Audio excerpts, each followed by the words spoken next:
دا پښتو که پښتو دې ته وایي نو داسې پښتو باندې خو زه بوټان پاک کوم مرګ یو سړي وکړو بیا لاړ پټ شو ته د هغه ورور وژنه صلح په څه وشوه بدماش دی وبرېدې تاوال را تاوال لاړه پکې خور غریبه یو سړی راولګېدو د یوې قبیلې د یو خاندان او په نورو کسانو باندې حمله وکړه ډزې پې وکړې کسې ترې مړ کړو هر څه یې چې وکړو دا کم سړی چې راپاڅېدلی او حمله چې وکړه د ده څه وزن نشتی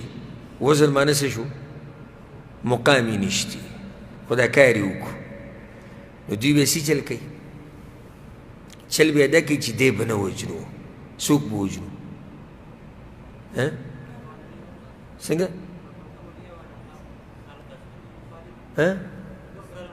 د سر کس به ترې وجنو داسې کس د دغه خاندان نه مړ کوي چې د هغه څه مقام وي دا سړی سره مړ کوئ دې سره رانیسئ دا اوس ګوره ګناه هغه کړې ده او راونیسه بل ښه د پښتنو کیسې راته کو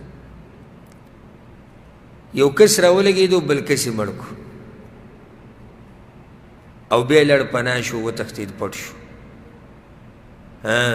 دوی اوس بدل د چا نه واخلي بل خپلوانو کې بوله څوک مړ کړي سپین ږیری پلار بوله مړ کړي یا یې ورور بوله مړ کړي چې هغه په دې کار کې رسره ونه یا بوله زوی مړ کړي یا بوله تره مړ کړي دا کوم ځای عقل دی شریعت خو خلاف دی خو زم د عقل او د انسانیت هم خلاف دی د انسانیت هم خلاف دی دا پښتو که پښتو دې ته وایي نو داسې پښتو باندې خو زه بوټان پاک کوم چې ته به یې زور د هغه سړي نه وباسي چې هغه بري دی هغه په دې کې څه کار نشتی د هغه نه زور وباسي مرګ یو سړي وکړو بیا لاړ پټ شو ته د هغه ورور وژنه پلار یې وژنه د هغه زوی وژنه دا شتي منګي که نشتي ځان هم غلی کړی لکه چې نشتي دا خو د پښتنو غټه مسله ده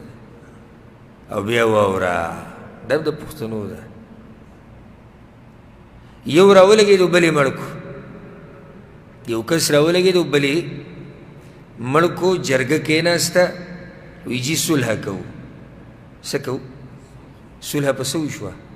په سوره بدماش دی وبرېدې تاوال را تاوال لاړه پکې خور غریبه هغه ونیوې شوه د کلاشنکوف یې کته کولې او بره کولې او اوس یې غیرت دغه حال دی چې یو غریبه کمزوري جنۍ یې راواغسته او ویلی ورکړه لکه چې دومره غیرتي او دومره هوا په تا کې وه اوس ورته مخامخ شوی دا زه ولاړم چې څه کوئ ویې کوي ته دغه کمزوري سله ورکوې بدماشي ته کوه او بیا به یې وروسته بوجه ویوړي یا چې په سوره کې ورکړي ته اوس څه خیال چې هغوی ورسره بیا د انسانیت معامله کوي دا خو دې په سوره کې راوستې ده وایي د دې نه زور وباسئ د یو زنانه دا ورکړي حکومت ته اپیل کړی او شکایت یې کړی حکومت ته چې زه دغه شان په سوره کې ورکړی شوی یم او هغه کم کور کې چې ورکړی یم نو هغوی د هغوی د کور روزه 9 و 8 نارینه ما سره زیناګانې کوي او بل ځوان به بیا هم برید ته وایي راته وایي چې ما څه چل کړی ما خو سړی وژلی وایي تا سړی ووژه اوس پکې لاړه خوره سړی دې مړ کړو لاړه پکې لور سړی دې مړ کړو لاړه پکې غریبه تورسري کمزوري دا د کوم ځای غیرت شو مړه دا پښتو ده پښتو دې ته وایي دا د کوم ځای پښتو ده چې بدماشي به زه کوم او بیا به وروسته بوج څوک اوچتوي زنانه به اوچتوي یو کمزوري تورسري به اوچتوي دا د کوم ځای پښتو شو او دا پښتو دا غیرت دی داسې ځینې د بېغیرتوب یم الله دې موږ د دې بېغیرتوب نه لرې ساتي نو دا کار جاهلیت والو کې و